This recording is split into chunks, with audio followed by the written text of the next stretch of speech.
করে না। এখন হিরণ্য গোবর্ধনের জমিদারি মোট আয় 20 লক্ষ, নবাবকে দিতে হয় 12 লক্ষ। এই এত ঐশ্বর্য দেখে মুসলমান চৌধুরী সহ্য হলো না। চৌধুরীর নবাবের সিরাজতা গিয়ে মিথ্যা নালিশ করল, গুরুর ঘরে খবর রাখেন না। হিরণ্য গোবর্ধনের জমিদারিতে বর্তমান আয় 20 লক্ষ, কিন্তু আপনাকে দিচ্ছে 12 লক্ষ। আদায় যদি বেশি হয় যে আপনার করও তাতে বেশি দিতে হবে।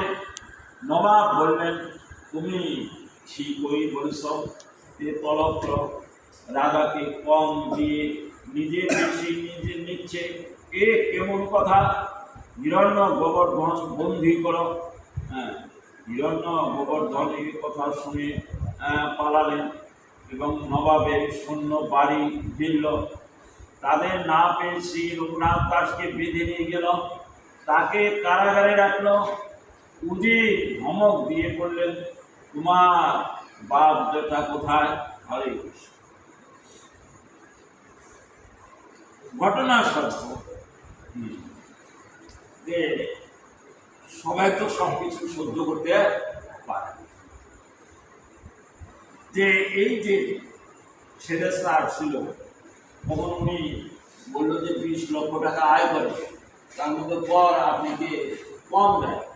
ওদের রাজাকে কর কম দিলে রাজাকে ঠকানো হলে এটাও একটা অপরাধ।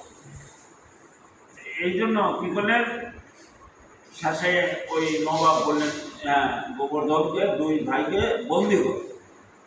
এদিকে করলেন কি এনারা পালিয়ে। এখন বাড়ি ঘেরাও করলো, এসে দেখা গেল যে বাড়িতে কেউ নেই, একমাত্র রঘুনাথ। তখন রঘুনাথকে বন্দি করে আনা হলো, তাকে কারাগারে রাখলো এবং উচিত তখন ধমক দিয়ে বলতেছে, তোমার বাপ জ্যাঠা কোথায়? আমি জানি না, তুমি জানো না, কি মিথ্যা বলছ? আমি কি করে জানবো তারা কোথায় গেছেন? তখন বুক দর্জন করতে করতে মার ভয় দেখাতে লাগলেন। মানে যে কোনো ভাবে তার কাছে গোপন কথা বাহির করবে। কিন্তু রঘুনাথ তো সত্যবাদী, কিন্তু সত্যবাদী হলে তো সেখানে প্রমাণিত নেই। যার ফলে উজির কি করছে, তাকে মানে তর্জন করতে করতে মারবার ভয় দেখাতে লাগবে। রঘুনাথ দাস কিন্তু নির্ভীক, তিনি নির্ভীক, অর্থাৎ তিনি গোবিন্দের চরণে আত্মসমর্পণ করতেন। তার আর হতে ভয় করতেন। উজির রঘুনাথের পূর্ণমূর্তি এবং প্রসন্ন বদন দেখে ভুলে গেলেন। বাড়িতে আসিয়া যদি দেখে রঘুনাথ, মন ফিরে যায়, তবে না পারে মারিতে। কিন্তু রঘুনাথের সৌম্যমূর্তি এবং গোবিন্দের উপর যে আত্মসমর্পণ করছে মন প্রাণ, তার দেহ যে কোনো মানুষই দেখুক না কেন তাদের মন প্রাণ ভরে যায়। তখন উজির মারতে গেছে, কিন্তু দেখা যায় আর তার মারা হয় না। এই জন্য তার প্রতি যেন মায়া, মমতা, দয়া উপস্থিত হয়। যে মুসলমান উজির মনে মনে ভয় পেলেন এবং যে আসতে মানে তাকে যে মারবে তাতেও ভয় পায়। কারণ রঘুনাথের মধ্যে জানি কি একটা অন্তর্নিহিত শক্তি আসে, যে সেই শক্তির বলে বুঝছেন উজিরও ভয় পাচ্ছে, কারণ ভগবান তাকে রক্ষা করছে। যে কায়স্থ জাতি, তাদের বুদ্ধিবিদ্যার কাছে সকলে নত হয়। কায়স্থ জাতি তাদের বুদ্ধির কাছে সকলে নত হয়। শ্রী রঘুনাথ মিষ্ট বাক্যে ক্রমে উজিরের মন নরম হলো।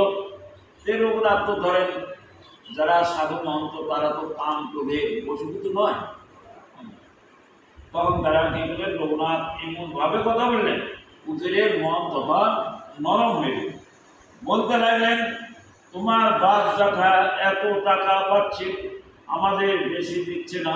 শ্রী রঘুনাথ বললেন, আমার বাপ জ্যাঠা আপনার ভাইয়ের মতন, ভাইয়ে ভাই ঝগড়া হয়, আবার সহজেও মিল হয়।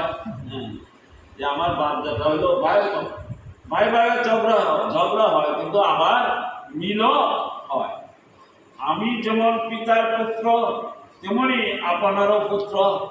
আমি যেমন যে পিতার পুত্র, আমিও আপনার পুত্র। আমি আপনার পালল, আপনি আমার পালক।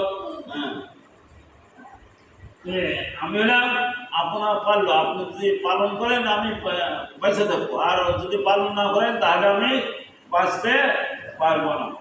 আর আপনি হলেন আমার একমাত্র পালক। পালক হয়ে মানে পালাকে তারণ করা উচিত নয়, যে লালন পালন করে, যাকে ভালোবাসে তাকে তো এরকম তারণ বা বর্ষণ করা উচিত নয়। আপনি শাশ্বত পণ্ডিত, জিন্দা পীরের ন্যায় ব্যক্তি, অধিক আর কি বলবো। এই কথা শুনে কি ম্লেচ্ছ অধিকারীর মন আগ্রহ হলো। তখন বললে যে আপনি হলেন শাশ্বত জিন্দা পীরের ন্যায় ব্যক্তি, তে আর অধিক কথা কি বলবো। এই কথা শুনে ম্লেচ্ছ অধিকারীর মন আগ্রহ হয়ে গেল, আর তার ভিতর রাগ রহিল না। দাড়ি বেয়ে প্রশ্ন করতে লাগলো, বললেন, আজ থেকে তুমি আমার পুত্র। অধিকারী এই কথা শুনে শ্রী রঘুনাথের মুখ